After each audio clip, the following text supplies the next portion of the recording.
പരിശുദ്ധമായ റമളാൻ അല്ലാതെ മറ്റുള്ള മാസങ്ങളിൽ നിന്ന് കൂടുതൽ നോമ്പ് അനുഷ്ഠിക്കുന്നതായി ഈ വിശുദ്ധമാക്കപ്പെട്ടതായ ശഅബാനിൽ തങ്ങളെ കാണപ്പെടുന്നു.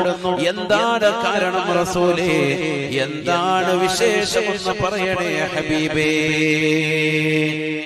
ഹബീബനാ റസൂലുള്ളാഹി സ്വല്ലല്ലാഹു അലൈഹി വസല്ലം തങ്ങൾ മറുപടി നൽകുകയാണ്. സ്വഹാബ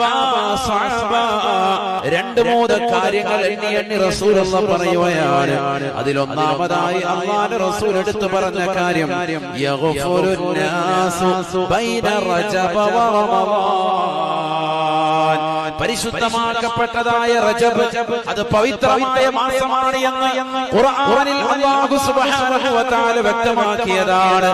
ആ റജബിന്റെയും പരിശുദ്ധമാക്കപ്പെട്ട റമളാനിന്റെയും ഇടയിലുള്ളതായ ഈ മാസത്തെ ശഅബാൻ എന്ന മാസത്തെ പലരും അശ്രദ്ധ വെക്കാറുണ്ട്. സഹാബ അശ്രദ്ധയുടെ മാസമായി ജനങ്ങൾ എണ്ണുന്ന മാസമാണ്.